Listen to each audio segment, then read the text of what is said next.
हा नवीन जन्म आई म्हणून मिळालेला जन्म मला मनापासून आवडतो.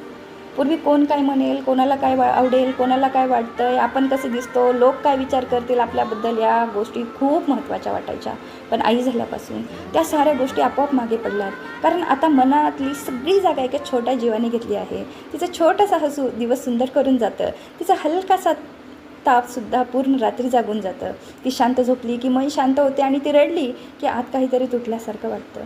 आई झाल्यावर खरं तर स्त्री अधिक मजबूत बनते, पण त्याचवेळी ती खूप जास्त हळवीही बनते. दुसऱ्याचं बाळ रडताना पाहिलं तरी आपले डोळे भरून येतात आणि एखादी आई थकलेली दिसली तरी तिचा थकवा आपल्याला जाणवतो. कारण आता ती फक्त स्वतःपुरती राहत नाही, आई नावाच्या भावनेशी कायम जोडलेलीच असते. बाळामुळे जी आयुष्य आपल्याला मिळालेलं आहे ते खरंच खूप सुंदर आहे. आता आयुष्याचं केंद्र बदललेलं आहे, त्यासोबत आयुष्याचा अर्थही अधिक खोल झाला आहे. आधी आनंद छोट्या छोट्या गोष्टींमध्ये शोधावा लागायचा आणि आता तिच्या एका स्माईलने दिवस बनतो. हा नवीन जन्म खूप वेगळा आहे, थकवणारा, जबाबदाऱ्यांनी भरलेला आहे, तरीही तो अतिशय सुंदर आहे. कारण आपण कोणाचं तरी एक सुरक्षित जग बनलेलो आहोत. आपण आई झाल्यावर समजतं की आपली आई आपल्यासाठी काय आत्तापर्यंत काय केलं आहे. तेव्हा फक्त कथा वाटायची. आई झाल्यावर हिरकणी अर्ध्या रात्री गड का उतरले असेल हे समजतं.